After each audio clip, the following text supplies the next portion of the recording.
was never really a PlayStation kid. I was Nintendo all the way. The only time I ever played a PS1 was when I'd visit my friend's house, and even then I'd always think, yeah, this is cool, but where's Mario? It wasn't until later in my teenage years that I truly learned to appreciate the PlayStation and all it had to offer. And all of that appreciation today will not be shown! Because of course we're not gonna be checking out any fun or underrated PlayStation gems. No! That'd be too easy. Instead, we're going to check out a bootleg PlayStation console from Brazil? Probably. I don't think we can put the blame on China or Russia for this one. So, get comfortable as we check out the uncomfortable console, the Family Karaoto.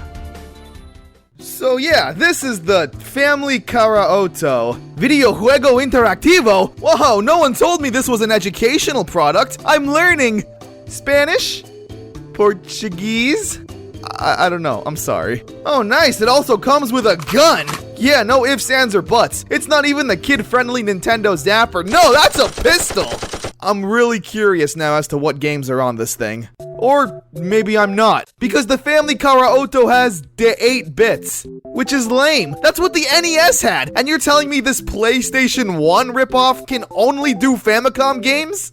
Great. So this magical piece of technology has 66 games in it, and as it says on the box, they're all games found on the NES and Famicom. There are some classics here like Tetris, Super Mario Bros, and Donkey Kong, just to name a few. They all look and feel fine. They also feel really illegal. Please don't tell anyone I'm doing this. This is our little secret between you, me, and the rest of the world. However, no foreign bootleg console is complete without its own share of original crappy bootlegs. And what good is a PlayStation console without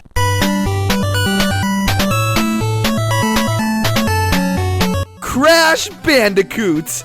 Yeah, I never grew up playing Crash, so is this the game that everyone loves so much? This? Well, I guess if this game is loved by the people, I can have an open mind. Just kidding, I know this is terrible. Crash Bandicoot on the Famicom is what 90% of games on the Famicom were. Side-scrolling platformers. You walk from left to right, jumping on crates and collecting apples. That's what the game was about, right? To be honest, the game isn't that bad. If it was named anything else apart from Crash Bandicoot, I wouldn't bat an eye at it. This is literally what Crash would be if it were released back in the 80s. What else do we got? Plants vs. Zombies, there we go! We're having fun? Plants vs. Zombies was one of the few mobile games I played pretty often, so you can imagine my hype when I discovered I could play it on my TV with my bootleg PlayStation controller. My dreams have finally come true!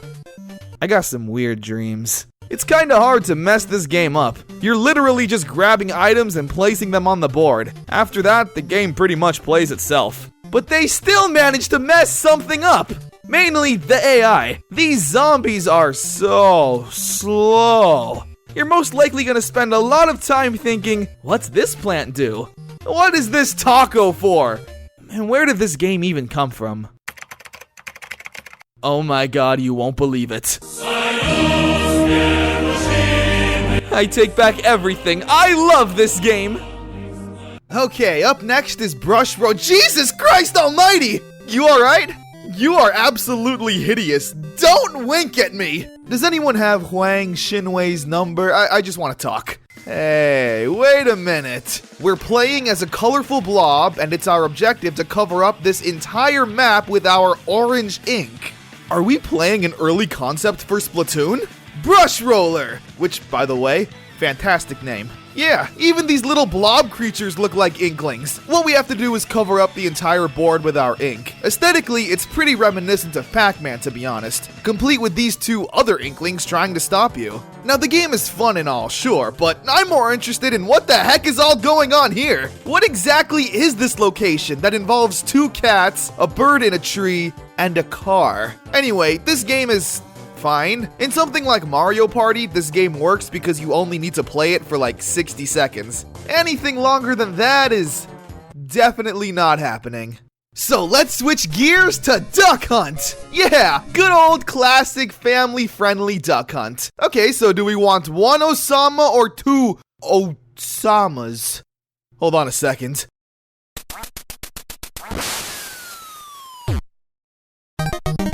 Osama, as in Osama bin Laden. Oh no, they put terrorism in my Nintendo. This is worse than the time they put peanut butter in my chocolate. No, wait, that was actually fantastic. So we get to finally use that gun that came packaged with the console, and it surprisingly works pretty well. As for the game itself, however, it's Duck Hunt with Osama bin Laden. I guess I feel less bad shooting him than I do innocent ducks. Let's just move on. Banana and sheep.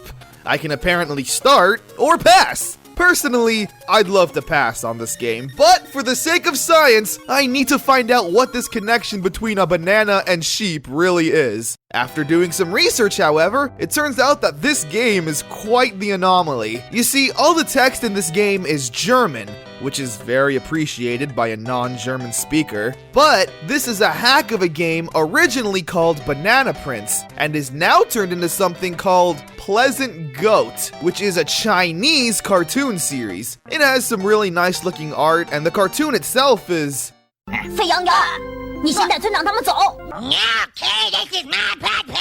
probably fine, but this entire game as a whole was made in Russia!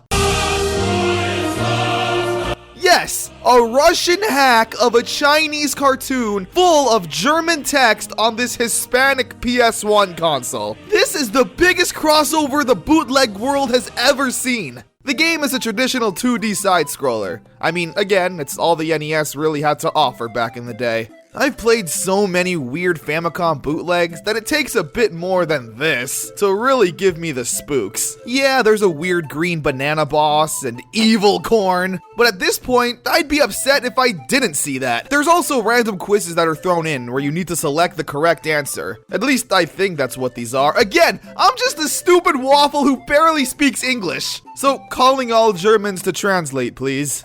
Seriously, what's a Waffengeschäft? So this is where I wanted to end the video, but I came across one other bootleg game that I just couldn't pass up. This game is simply titled Maan. Now I'm gonna let this image stay on screen so you can truly absorb its beauty. Maan.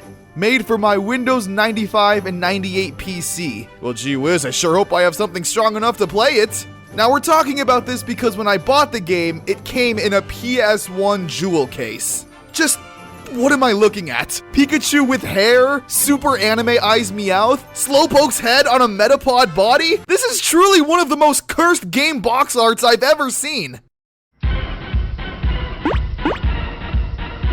I quit YouTube entirely. This title screen is the result of someone truly giving up. Or it's me in high school when I took a 3D modeling class.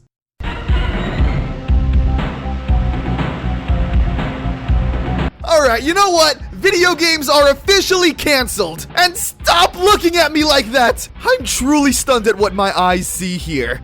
We take control of Maan and throw our famous Maan bubbles to fight.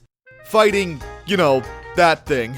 I guess that's kinda Jigglypuff. This game gives me a headache, but I gotta fight it so I can make sure Pikachu collects his hot dogs and donuts.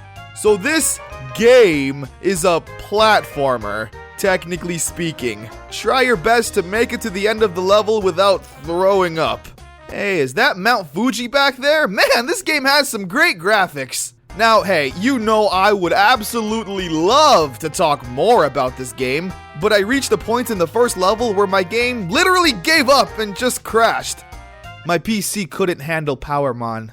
Well, if at first you don't succeed, immediately give up. So that was my first real experience with a PlayStation console, and overall, I absolutely loved it. PlayStation rocks! I hope there's more PlayStation consoles like this. Oh my gosh, there are. You know what?